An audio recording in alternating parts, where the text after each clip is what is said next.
Bonsoir à tous. Bienvenue à ce premier lundi de la mer 2019 et puis j'en profite pour vous souhaiter une très belle année. Vous avez devant vous le programme à venir, donc j'espère qu'il va répondre à vos attentes, à vos curiosités pour ce nouveau semestre. Ce soir, on accueille Nathalie Kochnek-Laureau, qui est responsable du laboratoire Environnement Ressources du Morbihan Pays de la Loire, de l'Ifremer.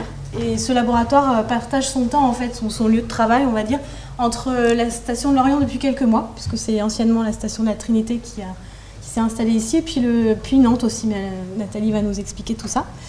Donc on parle de qualité des eaux littorales, en particulier du Morbihan.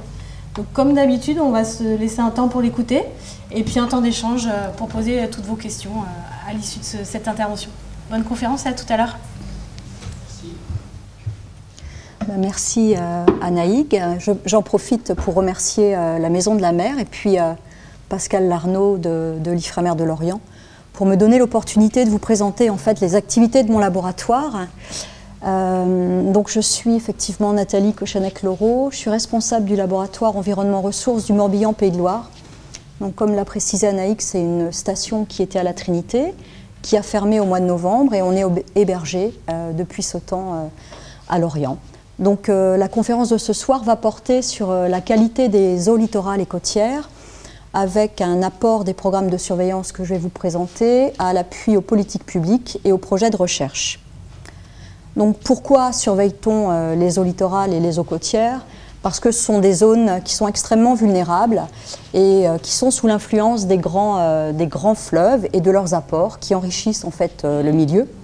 En particulier au niveau du Morbihan, on a les deux fleuves que sont la Loire et la Vilaine qui viennent enrichir ces zones, qui entraînent en fait une eutrophisation qui se caractérise, comme on le verra un petit peu plus tard, par des blooms de phytoplancton, des eaux colorées. Et donc ça peut avoir des conséquences importantes sur les ressources exploitées, mais aussi sur les communautés phytoplanctoniques qui y vivent. Donc c'est vrai qu'une des questions, c'est quel est l'impact de cette eutrophisation et quel est l'impact de ces apports sur les réseaux trophiques et en particulier sur les communautés phytoplanctoniques. C'est également le secteur littoral, une zone particulièrement propice pour toute la reproduction et l'élevage de coquillages. En particulier dans le Morbihan, on a 3 espèces phares avec l'huître creuse, Crassos reagigas. On a également une production alors plus spécifique du côté de la baie de Vilaine de moules, Mytilus edulis. Et il ne faut pas oublier l'espèce emblématique, Osrea edulis, qui est l'huître plate, qui est la seule espèce française et qui existe encore aujourd'hui en baie de Quiberon. C'est une des seules zones de captage aujourd'hui en France. Donc toutes ces modifications sur les réseaux trophiques peuvent avoir des impacts importants au niveau de la ressource, que ce soit en termes de mortalité que de performance, de croissance. Et puis enfin, il existe de nombreuses pressions anthropiques qui sont liées à l'urbanisation, à la densification de cette urbanisation, notamment pendant les périodes saisonnières, à l'artificialisation des ports, des sols, et puis des rejets de stations d'épuration, tout ça étant quelquefois amplifié par les problèmes de changement climatique. Donc c'est vrai que la préservation de ces eaux littorales, leur restauration éventuellement, ainsi que l'amélioration de leur qualité, sont autant d'enjeux forts pour le territoire et pour le Morbihan en particulier. Donc voici l'ensemble des réseaux d'observation et de surveillance que met en place l'Ifremer. Donc il y a 3 grands objectifs. Il y a un objectif sanitaire qui s'occupe de la protection en fait, du consommateur en fait, des coquillages essentiellement. Il y a un objectif environnemental qui nous permet, avec les projets que je vais vous présenter, d'évaluer l'état de santé en fait, de l'environnement et de la biodiversité.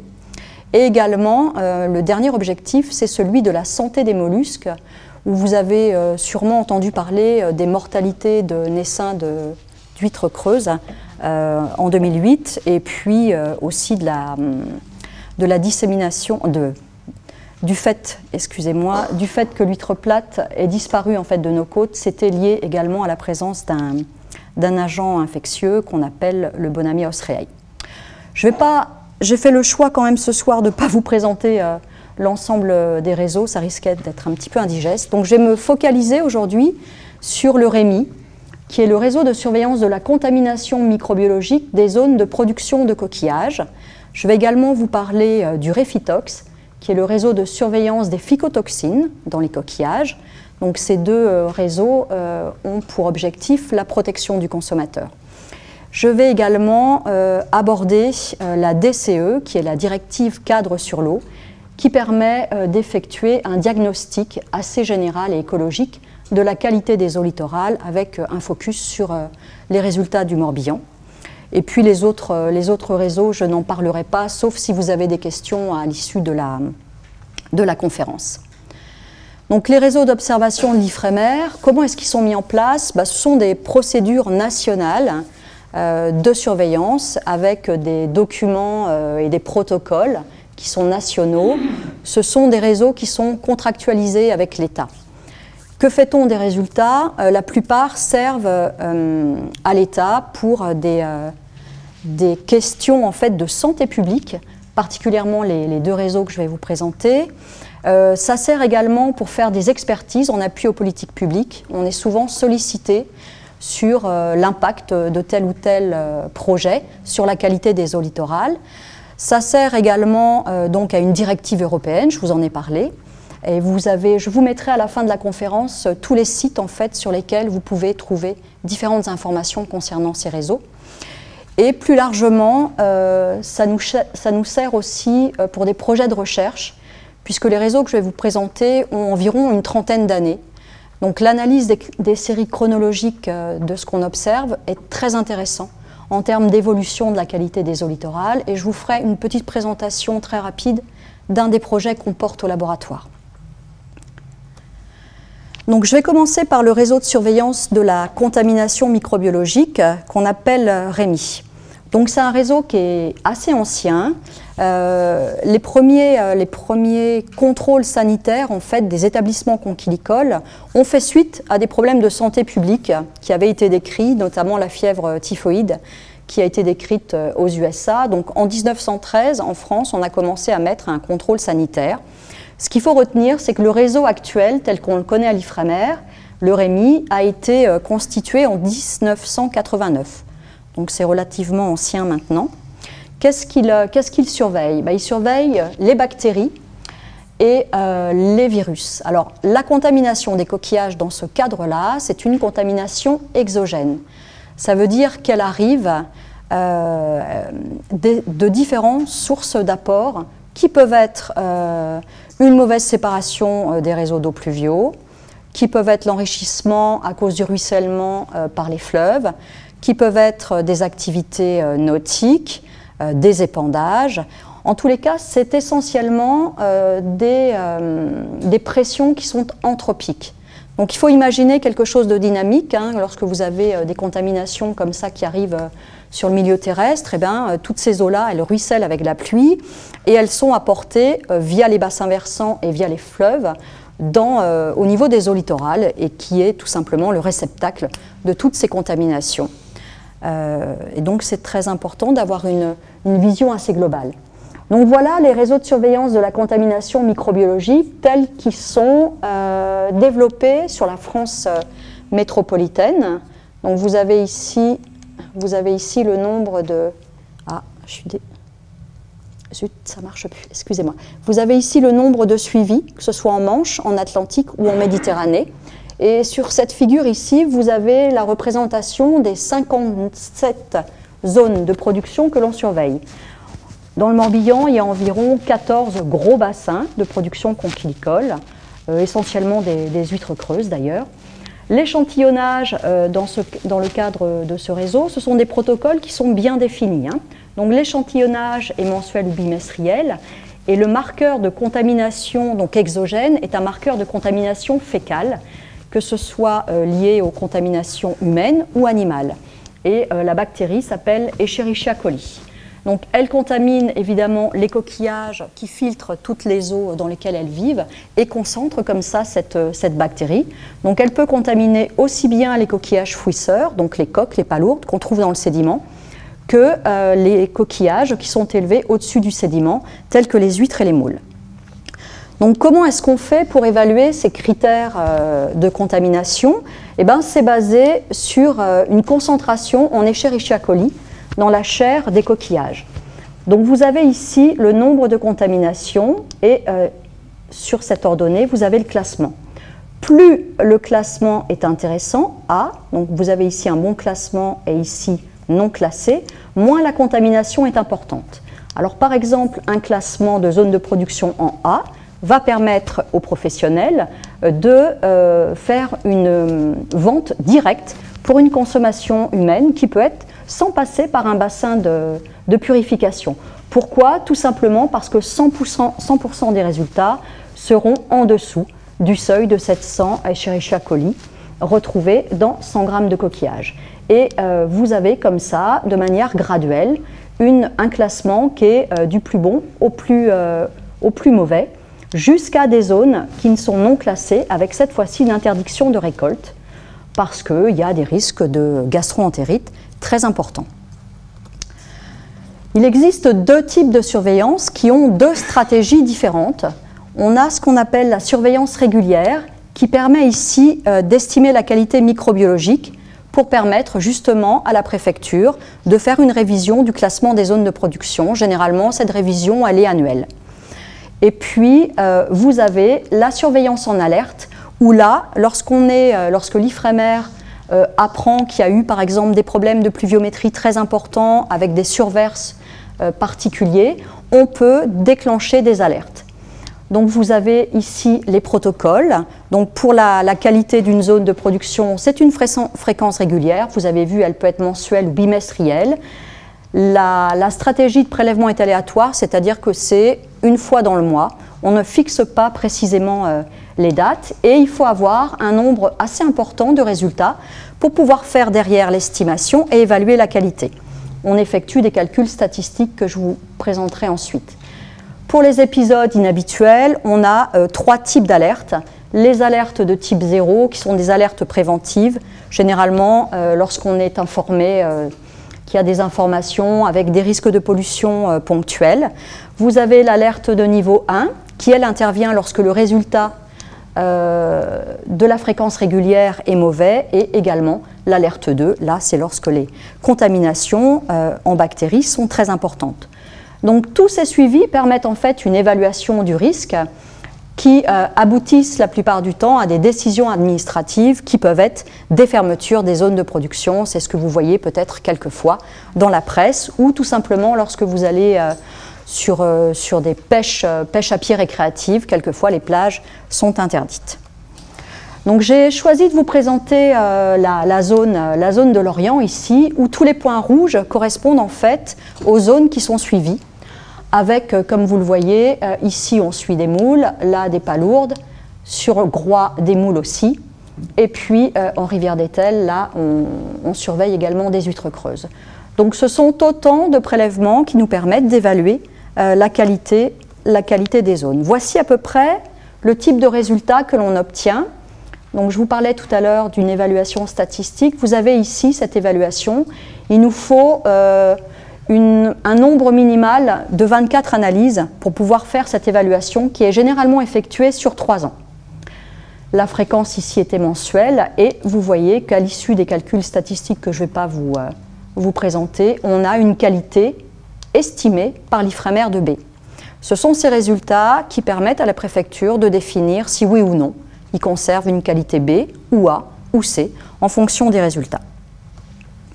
On peut également aussi suivre une évolution globale sur une dizaine d'années qui peuvent permettre de voir aussi bien ici au niveau des graphiques les tendances mensuelles que les tendances annuelles. Ici vous avez une représentation des résultats sur les différentes années de 2008 à 2017.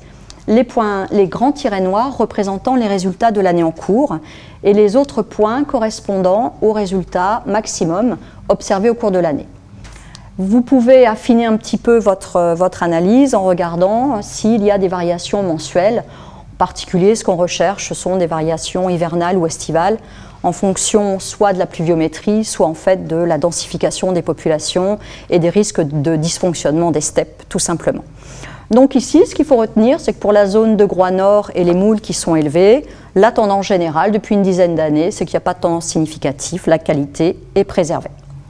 Voici les résultats des arrêtés préfectoraux de classement sanitaire. Donc il n'y a pas eu de classement en 2018, il date de septembre 2017. Ce qu'il faut retenir, c'est qu'on voit quand même que dans le Morbihan, la qualité est bonne, avec essentiellement des classements en A ou B. Ici, ce sont les résultats pour les coquillages fouisseurs.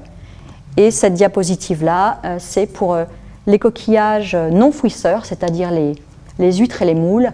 Donc en A, je vous rappelle tout ce qui est bleu, et en B, tout ce qui est en vert. Donc vous voyez une très bonne qualité. L'Ifremer ne s'occupe pas par contre des suivis des pêches récréatives.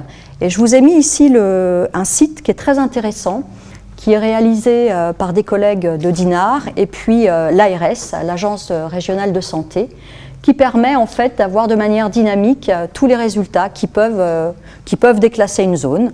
Donc je vous incite, si vous êtes amateur de pêche récréative, d'aller voir ce type de site qui est très bien fait. Je vais passer maintenant au réseau de surveillance du phytoplancton et des phycotoxines dans les coquillages. Donc c'est pareil, c'est un réseau qui est mis en place à l'Ifremer depuis 1984 et qui fait suite en fait à des phénomènes d'intoxication diarrhéique qui avaient été observés dans les années 83 en baie de Vilaine. Donc ce petit encadré là, juste pour préciser que depuis 2016, le réseau classique REFI a aujourd'hui deux composantes. Une composante purement sanitaire et qui permet de surveiller les phycotoxines dans les coquillages, donc celle-ci a une visée de santé publique, et le réseau d'observation du phytoplancton qui nous sert davantage pour les recherches en fait. Donc le phytoplancton, contrairement à la contamination microbiologique qui était exogène et qui arrivait par les apports terrestres, le phytoplancton, lui, il vit dans les océans. Et on a répertorié aujourd'hui environ 6000 espèces. Donc sur ces espèces, vous avez des espèces toxiques. Et ce sont les espèces toxiques que l'on va surveiller. Donc phytoplancton, ce sont des petites espèces de plancton végétal microscopiques. Ici, je repris un dessin que j'ai trouvé sur une publication de Finlay et qui montre en fait par rapport à une tête d'épingle la taille de ce phytoplancton. Donc ce sont des petites espèces qui mesurent entre 20 et 50 voire 100 micromètres. Donc il faut absolument les regarder au microscope. Donc pourquoi est-ce qu'on s'intéresse au phytoplancton d'une manière générale? Parce qu'il est à la base quand même de la chaîne trophique alimentaire des océans. Et c'est essentiel aujourd'hui pour nos recherches. Donc je vous disais tout à l'heure que sur les 6000 espèces répertoriées, 6% des espèces de phytoplancton sont quand même à l'origine d'eau colorée. Et je reviendrai un petit peu là-dessus tout à l'heure. Les eaux colorées sont tout simplement des phénomènes de densification du phytoplancton. Ils se multiplient de manière exponentielle. Et du fait de la présence généralement de pigments, on les observe comme ça. Ce sont des eaux colorées qu'on voit très bien, même avec des images satellites.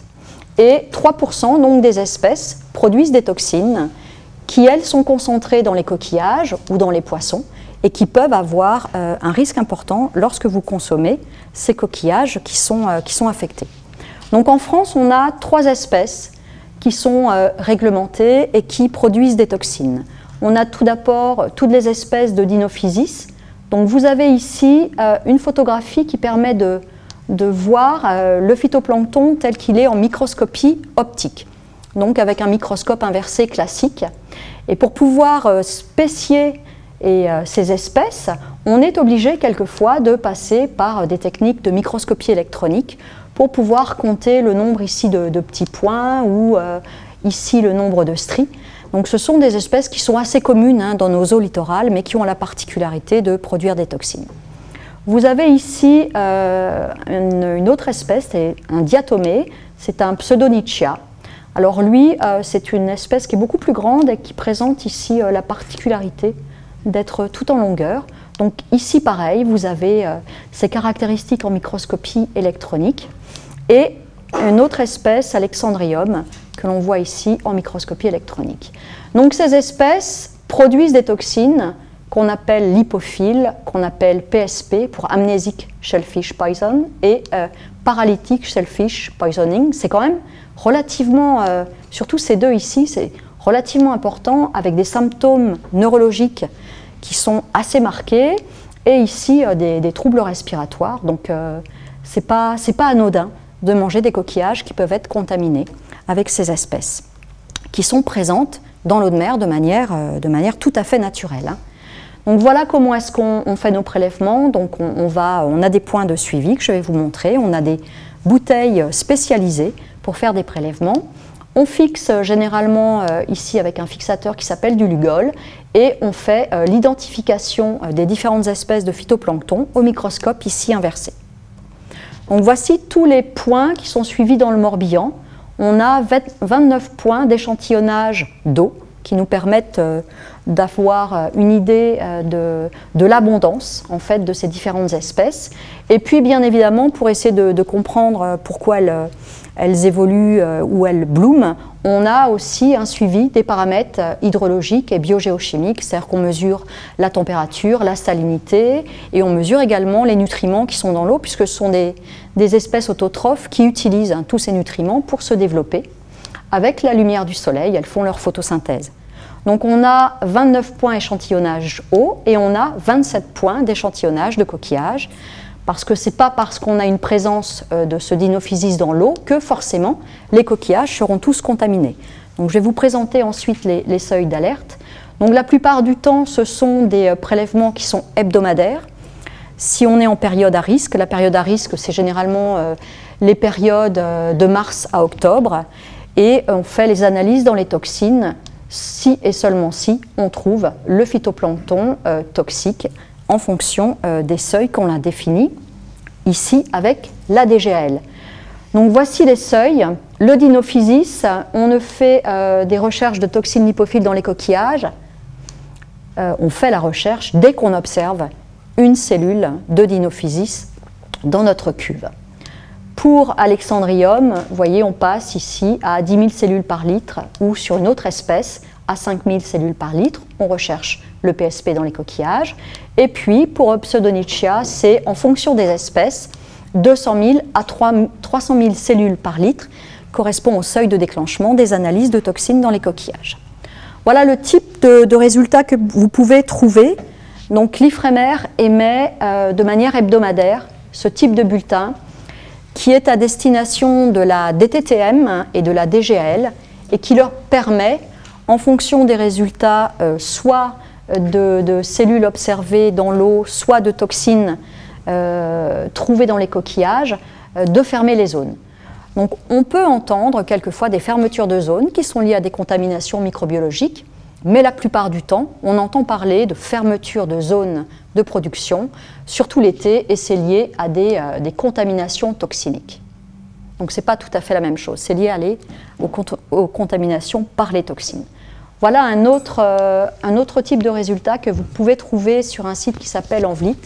Vous voyez quand même que la présence du Dinophysis est retrouvée sur l'ensemble des côtes atlantiques, un petit peu moins en Manche, et que notre zone ici d'expertise Morbihan-Pays de Loire est une zone qui est extrêmement contaminée et où on a beaucoup de problèmes. Donc je passe maintenant à la directive cadre sur l'eau, qui est une directive européenne qui a été mise en place en France en 2007. Donc elle permet, cette directive, de mettre en place différents programmes de surveillance avec comme objectif de suivre différents types de paramètres, donc des paramètres physico-chimiques, température, turbidité, oxygène, dissous et nutriments. Ce sont les paramètres qui sont à la base de la croissance du phytoplancton. Donc il est très important de voir s'il y a une évolution. Les paramètres chimiques, donc là on recherche des molécules, aussi bien dans les coquillages que dans le sédiment. Des paramètres biologiques, là ce sont les espèces de phytoplancton, des macroalgues, mais également des zoostères.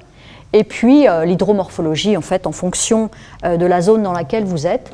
L'hydrologie peut être complètement différente et amener, comme on le verra tout à l'heure, des blooms de phytoplancton extrêmement réguliers.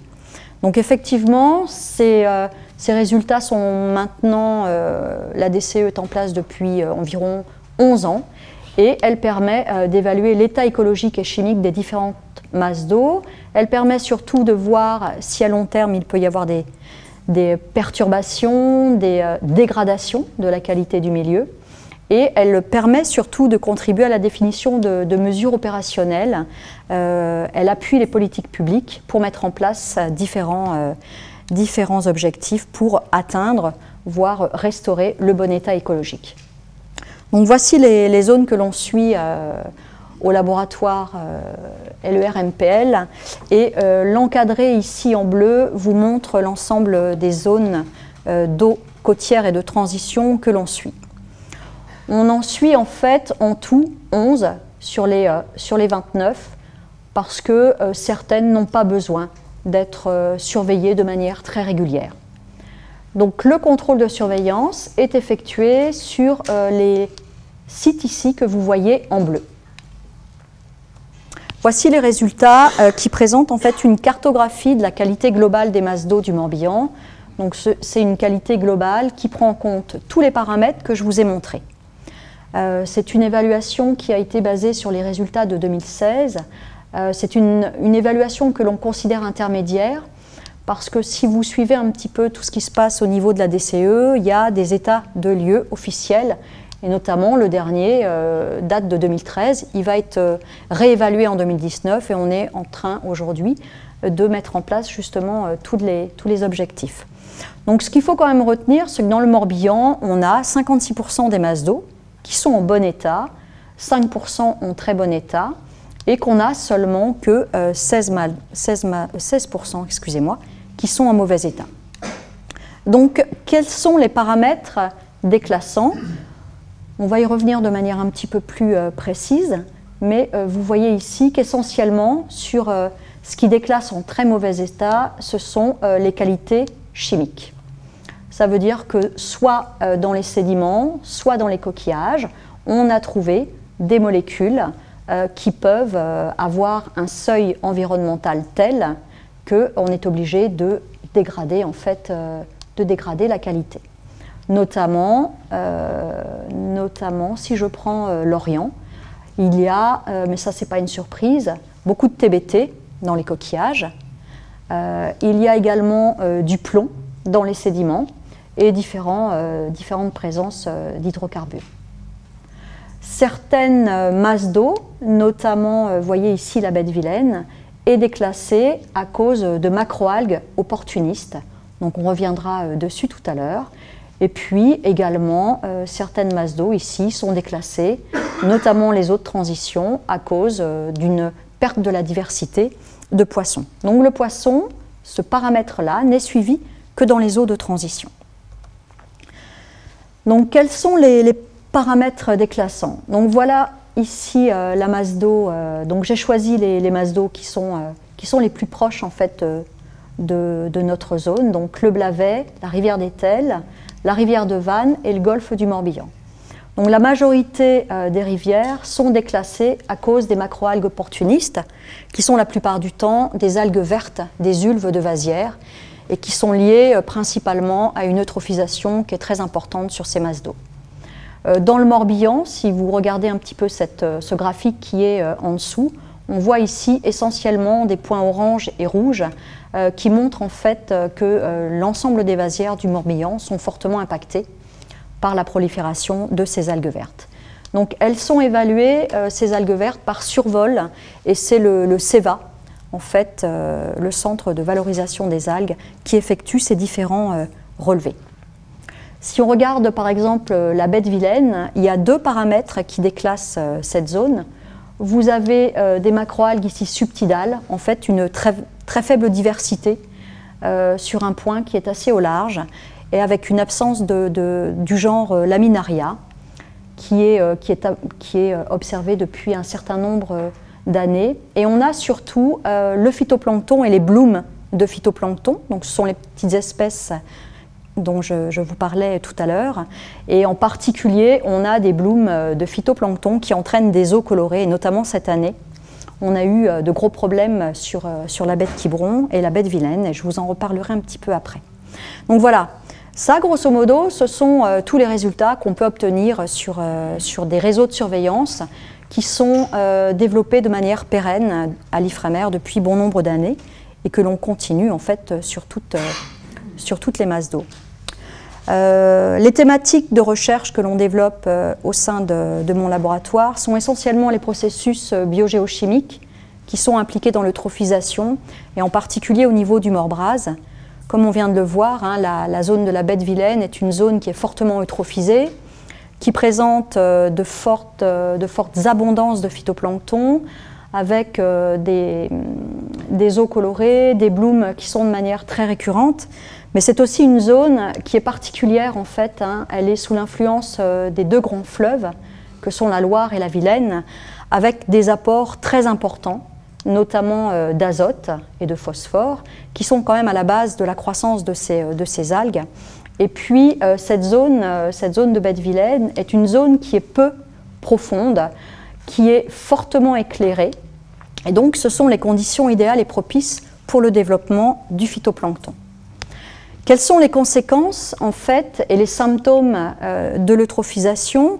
Là, je vous parle des eaux colorées, mais en fait, il y a un autre symptôme qui est très important, et on voit ici juste à côté de l'Ifremer, c'est le développement de macroalgues opportunistes, qui sont principalement des ulves ici de vasières. Et puis, voici l'autre symptôme, c'est les eaux colorées. On voit ici une eau colorée à l'Lepidodinium chlorophorum en baie de Vilaine. Donc, les conséquences de cette eutrophisation sont assez importantes parce que les blooms de phytoplancton, c'est une espèce clonale qui a la capacité de se développer avec des concentrations exponentielles, et ça entraîne en fait la diminution de la biodiversité, et ça entraîne une diminution du cortège des autres phytoplanctons. Ça peut être à l'origine de la toxicité et de la production d'algues toxiques, mais ça entraîne surtout au moment du bloom. Lorsque vous avez une dégénérescence de ce bloom, vous avez toutes les espèces de phytoplancton qui tombent sur le sédiment, et vous avez de ce fait un déficit en oxygène qui est très important et qui peut entraîner des mortalités dans le réseau trophique. Vous avez peut-être entendu parler des zones mortes au niveau du Mississippi, et cette zone morte, vous n'avez plus aucune espèce qui pousse, tout simplement parce que c'est une zone qui est extrêmement pauvre en oxygène et principalement liée aussi à de la production de phytoplancton. Donc là, je vais vous parler un petit peu très rapidement d'un projet qu'on développe qu'on développe à Nantes dans mon labo, qui s'appelle EPIS, pour évolution de l'espèce phytoplanctonique, l'Lepidodinium chlorophorum, dans le Morbrase, conséquences sur la qualité des masses d'eau côtières exploitées. Donc on avait un projet initial qui s'appelait DIET, diagnostic étendu de l'eutrophisation dans le Morbrase. Vous voyez, ce thème d'eutrophisation nous tient à cœur. Et ce qu'on a montré, en fait, c'est qu'en recherchant sur une trentaine d'années la présence d'eau colorée, quels que soient les sites, vous avez ici les résultats de la baie de Quiberon, à côté vous avez la baie de Vilaine, et là vous avez les masses d'eau larges de la Loire. Ce qu'on voit, c'est qu'ici tout est vert, et principalement lié à cette espèce, l'Lepidodinium chlorophorum, que l'on voit ici. C'est un tout petit dinoflagellé qui a la capacité, lorsqu'il bloom, lorsqu'il croît, d'entraîner en fait des colorations très vertes, tout simplement parce que voilà, il a un pigment qui le colore en vert, et lorsque la concentration est importante, eh ben, ce sont des phénomènes que l'on peut observer à l'œil nu sans avoir besoin d'estimer la concentration au microscope. Donc je vous ai mis ici un tableau, alors n'essayez pas de regarder, regardez tout simplement les chiffres que vous avez ici en rouge qui correspondent à la concentration de l'Lepidodinium qu'on a trouvé cet été au large de la Vilaine. Donc vous voyez ici 15 millions, 90 millions, 70 millions, ce sont des concentrations qui sont monstrueuses. Dans la DCE, pour considérer qu'une espèce est en bloom, généralement, on se base sur une concentration de 150 000 cellules par litre. Ici, on est à plusieurs millions.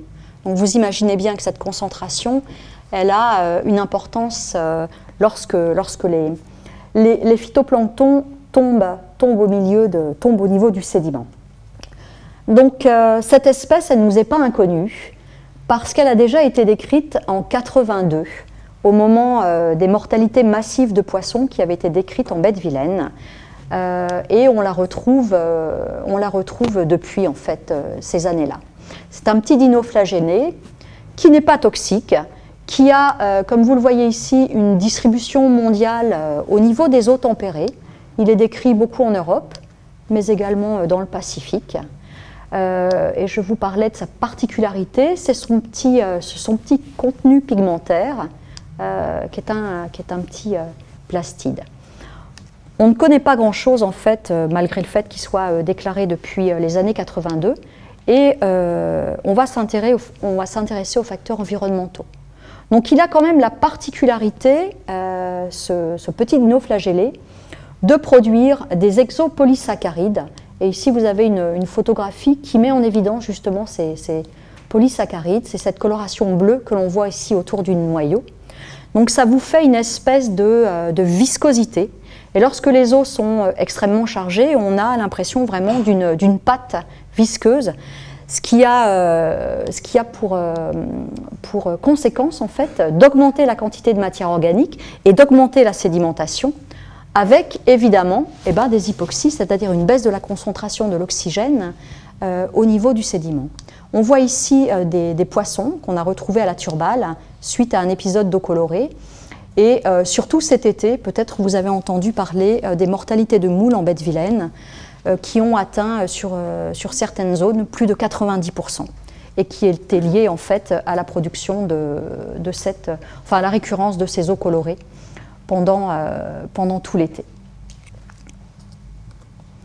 Même si on s'attache à essayer de comprendre un petit peu les particularités et à essayer de comprendre la dynamique de cette croissance, on a pour autant beaucoup de questions qui restent en suspens. Et là, c'est juste un petit clin d'œil sur une thèse qui vient de démarrer au laboratoire. Et notre doctorante Pauline a démarré, et elle va s'intéresser au déterminisme de ces blooms, aux facteurs environnementaux. Est-ce qu'il y a des avantages compétitifs qui permettent à cette espèce de bloomer jusqu'à des concentrations de plusieurs millions, comme on a vu? Est-ce qu'il y a des zones à risque ou des zones d'accumulation, puisque c'est un petit dinoflagellé qui a la particularité de s'enquister dans les sédiments. Donc il peut survivre comme ça à des périodes de latence très importantes. Donc il peut y avoir des zones d'accumulation. Et puis, comme j'ai abordé là un petit peu tout à l'heure, les conséquences sur les organismes filtreurs. Quelles sont les conséquences de ces concentrations importantes? Est-ce qu'on a, comme ici par exemple, un colmatage des branchies sur les moules? Ce sont des questions qu'on est en train de se poser et que j'aurai peut-être l'occasion de vous présenter un peu plus tard, ou peut-être Pauline viendra présenter ses résultats de thèse. Je vous fais juste ce petit aparté sur Phénomère. C'est un projet de science participative que l'Ifremer a mis en place depuis un certain nombre d'années et qui permet à chacun de pouvoir déclarer, dès qu'il aperçoit en fait soit des eaux colorées ou des particularités au niveau de la qualité des eaux, de faire en fait un petit état sur ce site, sur cette petite page intranet. Et nous, ça nous permet de recenser de manière importante, notamment toutes les eaux colorées, parce que ces eaux colorées sont extrêmement fugaces et quelquefois avec les réseaux de surveillance tels qu'on a mis en place, que je vous ai présentés précédemment, qui ont des protocoles avec des fréquences bien définies, ces phénomènes fugaces, on peut passer à côté. Et puis, vous voyez comme ici, sur cette espèce, c'est extrêmement limité. Donc, je pourrais vous remettre tout à l'heure tous les sites internet sur lesquels vous pouvez retrouver l'ensemble des résultats et l'ensemble des réseaux que je vous ai présentés. Il y a un bouquin très sympa qui vient de sortir d'une collègue et qui présente les 30 années d'observation des microalgues et des toxines d'algues sur les côtes françaises. Et puis enfin, je voulais vous remercier toute mon équipe qui est à Lorient maintenant pour certains et puis à Nantes, puisque c'est leur travail que je vous présente aujourd'hui. Et en fait, je vous remercie beaucoup pour votre attention.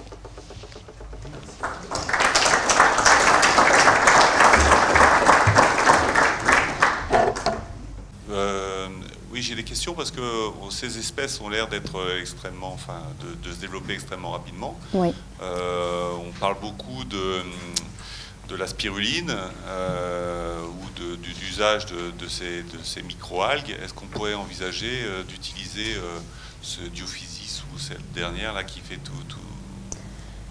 Enfin voilà, est-ce qu'il y a des applications où on pourrait faire du pétrole, du carburant Alors, c'est pourquoi pas du biocarburant, mais en tous les cas, c'est une espèce qui est extrêmement difficile à maintenir en culture. Donc là, on a réussi à l'isoler cet été, à partir des blooms qu'il y a eu, mais elle est extrêmement complexe à maintenir. Donc avant d'avoir des bioréacteurs et de la production intense en culture contrôlée, ça va être compliqué. Par contre, on s'intéresse aussi aux polysaccharides qu'elle est en train d'exprimer, et c'est vrai qu'il y a une équipe à Nantes qui fait des recherches en santé humaine et qui s'intéresse à cette polysaccharide. Donc aujourd'hui, on ne l'a pas encore caractérisée, mais on est en train d'y travailler. Alors, autre question, c'est est-ce qu'on serait, si on n'est pas capable de les produire en réacteur, est-ce qu'on ne pourrait pas y envisager de les pêcher? J'ai pas compris, excusez-moi. Est-ce qu'on pourrait envisager de les pêcher? De les pêcher, oui. Ouais. Bah, il faudrait imaginer des systèmes de filets à plancton, effectivement. Mais l'intérêt de passer par une culture, c'est qu'on va avoir une culture qui va être propre. Alors que là, lorsque vous avez ce type de bloom, vous avez effectivement une concentration super importante, mais elle est polluée ou enrichie par d'autres aspects. Donc c'est vrai qu'il faudrait mettre en place peut-être un process de tri pour essayer de la récupérer. Mais quand on voit des concentrations comme ça, effectivement, rien ne nous empêche de récupérer cette pâte, parce que ça fait une espèce de pâte assez agglomérée. Et c'est intéressant. Alors l'autre particularité quand même, c'est que certaines fois on la voit très bien, elle est dans les eaux de surface, et puis c'est un dinoflagellé, donc qui a un petit flagelle, qui a la capacité de plonger, et qui se déplace en fait pour aller chercher les nutriments là où il se trouve. Généralement on la trouve aussi au niveau de la thermocline, et là c'est plus compliqué de la repérer. Donc on est en train de développer aussi des systèmes d'images satellites, puisqu'elle a un petit pigment qui la caractérise bien. Et on travaille avec l'Université de Nantes pour essayer de la caractériser de l'espace, pour pouvoir être très réactif, pour pouvoir éventuellement récupérer davantage d'échantillons et pourquoi pas essayer de la mettre en culture. Ouais.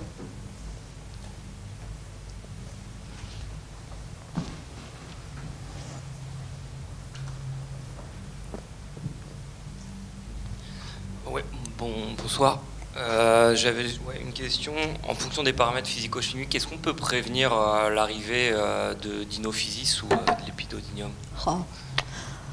Oh, malheureusement non. Ça fait des années que l'Ifremer a mis en place un modèle qui s'appelle EcoMars 3.2, basé sur justement tous les paramètres physico-chimiques, les paramètres hydrologiques. Et on a énormément de mal à reproduire la production primaire et surtout à la prévenir. On sait que dinophysis arrive à des périodes précises dans l'année. Donc on arrive à mettre comme ça en fait ce que j'appelais tout à l'heure des périodes à risque. On essaye d'avoir un suivi beaucoup plus précis sur ces périodes-là avec une fréquence mieux définie. Mais aujourd'hui, notamment les professionnels, c'est une question qui nous pose souvent d'avoir un système de prévention ou de prédiction, et on n'a pas aujourd'hui. Je voulais vous poser la question, quelle différence vous faites entre les eaux littorales et ce que vous appelez les masses d'eau? Parce qu'en fait, j'ai cru comprendre, j'ai vu un gros pâté rouge lorient-groix quand vous avez commencé à parler des masses d'eau. Oui. Avec une qualité mauvaise, donc alors que sur le littoral, globalement, ça n'apparaissait pas, alors je n'ai pas bien compris la différence. Alors les masses d'eau, ce sont des zones hydromorphologiques et hydrologiques qui ont été définies dans le cadre de la directive cadre sur l'eau. Ce sont des masses d'eau qu'on considère comme assez homogènes, en fait, et sur lesquelles on recherche différents paramètres. Donc la masse d'eau Loire jusqu'à Lorient que vous avez vu déclassée, c'est parce qu'il y a eu des recherches et des dosages de chimie qui n'étaient pas très bonnes. En fait, ces résultats datent de 2015. Et au revoir, monsieur. Kenavo Agendistro. Et en fait, c'est déclassé pour les paramètres chimiques. Mais ce sont des seuils environnementaux. Sur le plan sanitaire? Sur le plan santé publique, par exemple, les moules sont en parfaite santé. Il faut savoir que les seuils chimiques que l'on recherche dans les coquillages pour la santé publique ne sont pas les mêmes que ceux que l'on recherche au niveau environnemental. Vous avez des seuils sanitaires et vous avez des seuils environnementaux. Et en particulier pour la qualité sanitaire, on recherche essentiellement le cadmium, le plomb et le cuivre, je crois. Vous avez parlé à 2 ou 3 reprises du Mort-Brasse. Alors je sais ce que ça veut dire, mais est-ce que vous pouvez préciser les zones justement dont vous avez parlé? Alors le Mort-Brasse, pour nous, c'est la zone qui est comprise entre les îles Belle-Île, Watt, la presqu'île de Quiberon, et ça prend la baie de Vilaine. C'est ce qu'on considère comme... en tous les cas, ce sont nos limites dans le projet de recherche. D'accord, merci. C'est directement sous l'influence du panache de la Loire et de la Vilaine, essentiellement. En fait, vous travaillez plus vers cette zone, la Vilaine, et puis la Loire, les sédiments de la Loire qui remontent un petit peu, en fait. Et vous travaillez moins sur l'embouchure de la Laïta et l'Orient. Oui. D'accord. Ouais, on est plus attentif parce que les apports de la Loire et de la Vilaine sont plus importants, en fait, que les apports de la Laïta. D'accord. Parce que tout à l'heure, dans les tableaux que vous avez montrés, j'ai vu que la Laïta était en zone rouge en ce qui concerne les substances physico-chimiques. C'est en zone rouge. Oui, pour la chimie. Or, moi, je vois pratiquement tous les jours des gens pêcher des coquillages à l'embouchure de la Laïta, les coques. C'est tout le temps, tout le temps. Moi, je n'ai pas confiance, mais c'est tout le temps qu'il y a du monde à pêcher. Alors, il y avait un tableau, c'est pas ça. Voilà, c'est celui-là. La Laïta, elle est en qualité rouge. Elle est en qualité rouge parce qu'effectivement, il y a des résultats de plomb dans les sédiments qui sont au-dessus du seuil environnemental. Donc, ce n'est pas le seuil sanitaire. Il faut bien comprendre que vous avez 2 types de seuils. La qualité sanitaire des coquillages, elle est vérifiée. Oui. C'est un seuil sanitaire et vous avez le seuil environnemental qui est un autre, en fait. Oui, donc l'un n'empêche pas l'autre. Oui, mais pour les coquillages fouisseurs, en l'occurrence les coques, oui. Dans les sédiments, ça veut dire qu'il y a quand même trop de plomb. Oui, il y a du plomb. Oui, on est d'accord. Oui.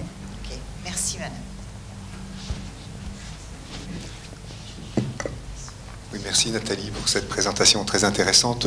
Moi j'avais une question sur, tu as parlé d'Escherichia coli au départ. Oui. Donc c'est simplement savoir si il y avait différents niveaux d'alerte et avec l'alerte 1 qui démarre dès qu'il y a de la détection d'Escherichia coli. C'est ça en fait Alors l'alerte 1, elle est basée effectivement sur les résultats de surveillance régulière. Donc en fonction du classement des zones, si par exemple je prends une zone conchilicole qui est classée en A, si on a un résultat de surveillance régulière qui est au-dessus du seuil de 230, on va déclencher une alerte 1. Ça n'entraîne pas spécialement une fermeture. Ça veut juste dire que, attention, on est au-delà du seuil qui permet de classer en zone A. Bonsoir, Morgane Duette. Donc moi, je suis aussi ingénieur environnement et je m'intéresse à ces problématiques-là. Le fait est que je ne sais pas si vous avez couplé les données d'études que vous avez au niveau du coup de la Vilaine, du bassin versant de la Vilaine, avec un projet actuel qui se passe plus dans les terres, qui s'appelle Interreg CPS. C'est avec en fait le lacoduc de Pleuhermel qui a des problématiques justement de bloom phytoplanctonique parce qu'il est réellement anthropisé. Il y a un programme en fait qui se fait avec l'eau sûre de Rennes sur cette dynamique de la masse d'eau au niveau du bassin versant de la Vilaine. Et donc il y a plusieurs projets dont le lacoduc de Pleuhermel. Donc je ne sais pas si vous avez des données à coupler ou voir une dynamique similaire. Il y a une prospective de recherche là, qui est en train de se monter à l'Ifremer parce que, bien évidemment, il faut surveiller le continuum eau-douce-eau-de-mer. Donc la personne qui, je ne vais pas présenter là, mais qui est à l'origine en fait, de l'observation du recensement des eaux colorées, Philippe Souchu, qui est dans mon labo, est en train de monter un projet de surveillance en fait, sur ce continuum eau-douce-eau-de-mer.